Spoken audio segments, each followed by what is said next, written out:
Éclat d'infos, l'actu de France et d'ailleurs, on commence 3 minutes avant 4 heures du matin, un opérateur radar israélien au centre de détection de Palmachim a fixé son écran et n'a rien dit. Non pas parce qu'il n'y avait rien à dire, mais parce que ce qu'il regardait n'avait pas encore de mots. C'était le genre de silence qu'aucune séance d'information à la manière de Trump ne peut réparer en ajoutant plus de drapeaux derrière le podium. Ce qui apparaissait sur son écran n'était pas un groupe de menaces entrantes. C'était un mur solide, continu, géométriquement dense, de signatures hypersoniques s'étendant sur toute sa portée, d'un bord à l'autre, avançant à Mach 5 vers l'infrastructure militaire la plus concentrée du Moyen-Orient. Il s'était entraîné pour des attaques de masse. Chaque opérateur radar israélien l'a fait. Il s'entraîne à faire face à des centaines de projectiles arrivant en même temps. Il s'entraîne au scénario de saturation, ceux où le dôme de fer est débordé, où la fronde de David manque d'intercepteurs, où les calculs tournent mal. Mais personne ne s'était entraîné à ça. Personne n'avait prévu ça. Parce que ce que montrait son écran n'était pas une attaque de saturation. C'était quelque chose que les ingénieurs qui ont construit le dôme de fer, les stratèges américains qui ont financé Arrow 3, les généraux qui ont mené exercice de guerre après exercice de guerre dans des bunkers en sous-sol à Tel Aviv avaient conclu, dans leurs évaluations les plus privées, comme étant tout simplement impossible. Pas venant de l'Iran, pas venant d'un quelconque adversaire régional. Pas en 2026, 5000 missiles hypersoniques convergeant tous vers le même corridor, tous arrivant en 19 minutes. Ce qui s'est produit ensuite a réécrit les règles de chaque alliance, de chaque garantie de dissuasion et de chaque hypothèse sur la puissance américaine sur laquelle tout le monde de l'après-guerre froide a été bâti. Et pourtant, presque personne dans la presse occidentale ne vous raconte toute l'histoire de la façon dont nous en sommes arrivés là. L'arme qui a fait cela n'est pas apparue du jour au lendemain. Elle a été dévoilée publiquement lors d'un salon international de la défense à Istanbul à l'été 2025. Roketsan, le fabricant d'armes d'État de la Turquie, s'est présenté devant les caméras, les journalistes et les attachés militaires étrangers et a présenté le Typhoon Block 4, premier missile balistique hypersonique opérationnel de la Turquie, vitesse terminale de Mach 5, portée officielle de 800 km, même si des analystes indépendants, en examinant les spécifications techniques, ont discrètement conclu que le chiffre réel était plus près de 1200. Un système de guidage terminal qui ne navigue pas vers des coordonnées, il navigue vers des structures. Dans les 15 derniers kilomètres de son vol, un autodirecteur infrarouge à imagerie identifie des bâtiments précis, des infrastructures précises, des cibles souterraines renforcées précises, puis se dirige vers elles avec une précision qui fait la différence entre endommager un quartier général et l'effacer chirurgicalement. Cela a été présenté ouvertement. Les spécifications ont été discutées dans des publications spécialisées. Des analystes de la défense ont écrit des articles à ce sujet, puis le monde est largement passé à autre chose. C'était l'erreur. Le missile, lui, était bien réel. La réaction sérieuse, comme la plupart des mises en scène de politiques étrangères en orbite trumpiste, était apparemment facultative. Parce que la question que personne n'a posée assez fort était simple. Qui d'autre va avoir ça? La réponse s'est révélée être l'Iran. Et l'ampleur du transfert, 5000 missiles, un nombre qui dépasse le stock déclaré de la Turquie elle-même, signifie qu'il ne s'agissait pas d'un accord d'armement conclu en coulisses. C'était une décision stratégique prise au plus haut niveau du gouvernement turc, soutenue pendant des mois ou des années de production coordonnée et exécutée avec une précision que les services de renseignement occidentaux, malgré toutes leurs ressources, n'ont pas réussi à intercepter. La Turquie n'a pas simplement vendu une arme à l'Iran. La Turquie a donné à l'Iran une doctrine opérationnelle complète. Les missiles sont arrivés avec des modules de guerre électronique développés par Aselsan, intégrés directement dans le corps des missiles. Des systèmes de brouillage conçus précisément contre les bandes de fréquences utilisées par les radars de conduite, de tir d'Arrow et de la fronde de David. Ce n'est pas ainsi qu'on arme un client, c'est ainsi qu'on arme un allié. Et cette distinction entre client et allié est le fait qui traverse en ce moment même chaque ministère des Affaires étrangères et chaque agence de renseignement du monde occidental. Il s'avère que la géopolitique est beaucoup moins impressionnée par les slogans virils que certains fidèles de Trump sur les chaînes d'infos. Pour comprendre ce que 5000 missiles hypersoniques signifient réellement sur le plan opérationnel, il faut abandonner tous les modèles mentaux de guerre des missiles que les conflits précédents vous ont donnés. Chaque grande attaque de missiles dans l'histoire, y compris les frappes précédentes de l'Iran contre Israël, reposait sur une logique de saturation. Tirer suffisamment pour que la défense ne puisse pas tous les arrêter. S'attendre à ce que la plupart soient abattus.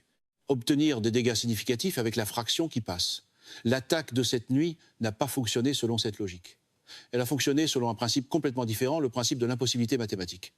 Il n'existe sur Terre aucun système de défense aérienne capable d'engager physiquement 5000 cibles hypersoniques convergeant vers une même zone géographique en 19 minutes. Le cycle d'engagement pour chaque cible hypersonique, acquisition d'un trace radar, calcul de la solution de tir, lancement de l'intercepteur, correction du guidage terminal, exige environ 45 secondes par engagement dans des conditions optimales. Même si chaque batterie de l'ensemble du réseau multicouche israélien tirait à sa cadence maximale théorique, sans pause, le nombre total d'engagements réussis en 19 minutes représenterait une fraction de 5000. Aucun slogan scandé en rassemblement électoral n'a jamais vaincu l'arithmétique, même si l'univers Trump continue d'essayer, comme si le volume sonore était un système d'armes. L'Iran n'a pas tenté de vaincre les défenses aériennes d'Israël. Il les a rendues mathématiquement non pertinentes. C'est un type de guerre fondamentalement différent. Et cela a exigé un type de réflexion fondamentalement différent pour être conçu. L'attaque est venue en 5 vagues, chacune calibrée selon une trajectoire, un profil d'altitude et un schéma de manœuvre terminal différent. La première vague de 800 missiles, lancés depuis le territoire iranien, a atteint un apogée d'environ 140 km, a touché le bord de l'espace et est redescendu à Mach 5 dans l'enveloppe d'engagement d'Arrow 3. Arrow 3 a engagé. Il a obtenu un taux d'interception que plusieurs analystes indépendants, en examinant le schéma des dégâts après la frappe, ont estimé entre 12 et 18%. Avant que le cycle d'interception de la première vague soit terminé, la deuxième vague a été lancée depuis des positions avancées en Irak et en Syrie. 900 missiles sur une trajectoire plus plate qui ont forcé la fronde de David à entrer dans son enveloppe d'engagement avant que les batteries Arrow 3 aient rechargé. Au moment où la troisième vague est arrivée, l'environnement radar au-dessus du centre d'Israël était déjà dégradé. Les modules de guerre électronique des 2 premières vagues avaient fait leur travail, diffusant du bruit sur les bandes de fréquences dont dépendent les systèmes israéliens de conduite de tir. Les batteries du dôme de fer ont vu leur système de ciblage partiellement aveuglé. Les 4e et 5e vagues ont achevé ce que les 3 premières avaient commencé. À la fin de la 19 minutes, le complexe de la Kiria, le quartier général militaire d'Israël à Tel Aviv, la salle de guerre souterraine, le centre des communications, l'installation de renseignements d'origine électromagnétique, tout le système nerveux de l'autorité de commandement des forces de défense israéliennes avait absorbé des impacts hypersoniques répétés sur les mêmes sections structurelles. La salle de guerre souterraine avait été renforcée pour résister à des munitions conventionnelles de destruction de bunkers. Elle n'avait pas été conçue pour résister à plusieurs ogives hypersoniques frappant les mêmes points structurels en vagues successives, parce que personne n'avait auparavant modélisé un adversaire capable de placer plusieurs ogives hypersoniques à quelques mètres les unes des autres sur une cible souterraine durcie. La chaîne de commandement n'a pas été endommagée, elle a été effacée. C'est généralement le moment où la faction trumpiste commence à chercher un slogan assez solide pour remplacer une politique. Pendant que cela se produisait, autre chose se produisait en Méditerranée orientale. L'USS Carney, un destroyer lance-missiles guidé de classe Harley Burke, disposait de solutions de ciblage sur des portions de la première vague à l'intérieur de son enveloppe d'engagement. L'intercepteur SM-3 Block 2A, que transporte le Carney, a été précisément conçu pour l'interception exoatmosphérique de ce type exact de menace. Contre la première vague en phase de mi-course, avant le début des manœuvres terminales, la probabilité d'engagement du Carney aurait été significativement plus élevée que celle obtenue par Arrow 3 en phase terminale. Le commandant du Carney a demandé l'autorisation d'engager dans les 90 secondes suivant la détection de la première vague. La demande est remontée dans la chaîne. US NAVCENT, US CENTCOM, les joint chiefs, le secrétaire à la défense, le conseiller à la sécurité nationale, le président. La réponse revenue avant la fermeture de la fenêtre d'engagement tenait en un seul mot, attendre. Ce mot et la décision qu'il représente constituent le choix militaire américain le plus lourd de conséquences depuis la chute de Kaboul. Peut être même depuis plus longtemps que cela, le raisonnement reconstitué à partir des récits des délibérations est à la fois stratégiquement cohérent et stratégiquement catastrophique. Engager des missiles iraniens avec des moyens navals américains constitue un acte de guerre directe contre l'Iran. L'Iran réplique contre des moyens américains. Il y a 40 000 militaires américains dans la région répartis entre le Qatar, Bahreïn, le Koweït, la Jordanie et l'Irak. La Turquie est membre de l'OTAN et la Turquie a apporté un soutien matériel à cette opération. Si les États-Unis tirent sur des missiles fournis par la Turquie, quelle est la réponse de la Turquie ? La Turquie invoque-t-elle l'article 5 contre les États-Unis ? La Turquie ferme-t-elle le Bosphore ? La Turquie fournit-elle à la Russie les données sur le déploiement des forces américaines en mer Noire ? Attendre, c'est aussi le genre de mot que les opérateurs alignés sur Trump adorent juste avant d'aller appeler le résultat un coup de maître à la télévision. L'évaluation était que les conséquences stratégiques d'une action étaient potentiellement plus catastrophiques que les conséquences stratégiques de regarder. Et donc l'armée la plus puissante sur Terre a regardé 5000 missiles hypersoniques détruire l'infrastructure de commandement de son plus proche allié sans tirer un seul intercepteur. L'horreur à Washington dans les heures qui ont suivi n'était pas l'inquiétude maîtrisée d'un gouvernement gérant une situation difficile.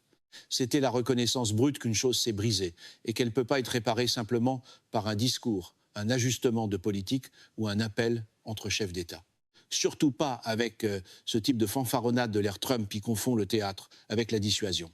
Ce qui s'est brisé, c'est l'architecture de crédibilité que la puissance américaine a passé 70 ans à construire. Chaque engagement d'alliance, chaque garantie de sécurité, chaque accord de dissuasion élargi que Washington maintient avec des partenaires de Varsovie à Tokyo repose sur une seule hypothèse, que lorsque le moment arrive, lorsque les missiles sont en l'air et que la cible est un allié, les États-Unis agiront.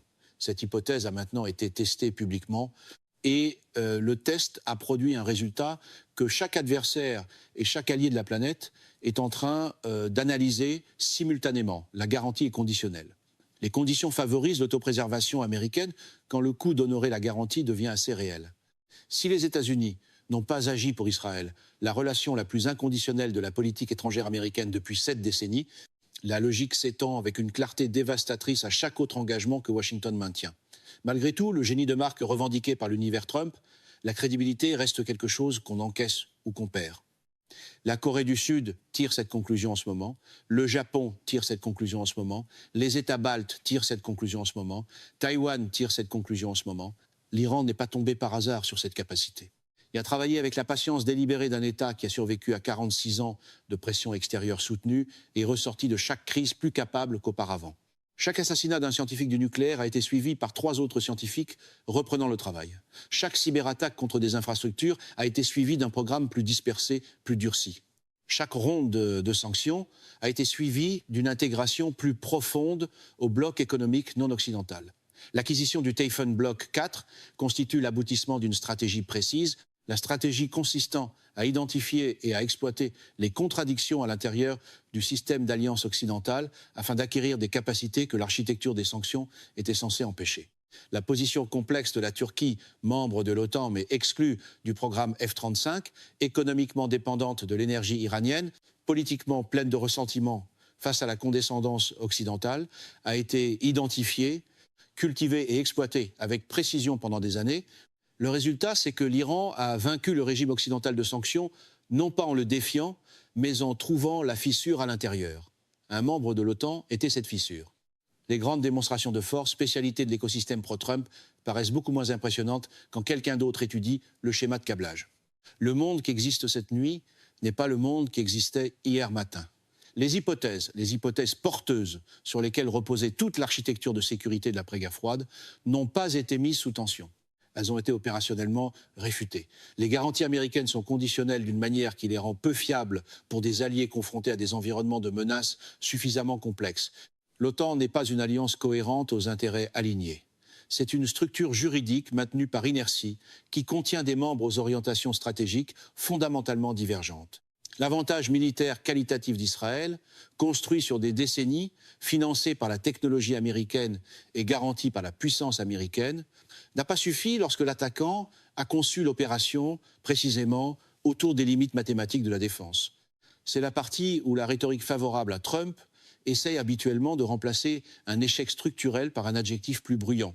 Le régime de contrôle des exportations et de sanctions ne peut pas empêcher le développement militaire d'un adversaire quand un membre de l'Alliance décide que ses intérêts sont mieux servis en armant cet adversaire.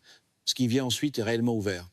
Israël ripostera et la forme de cette riposte déterminera si cela reste une guerre régionale ou devient quelque chose de plus vaste.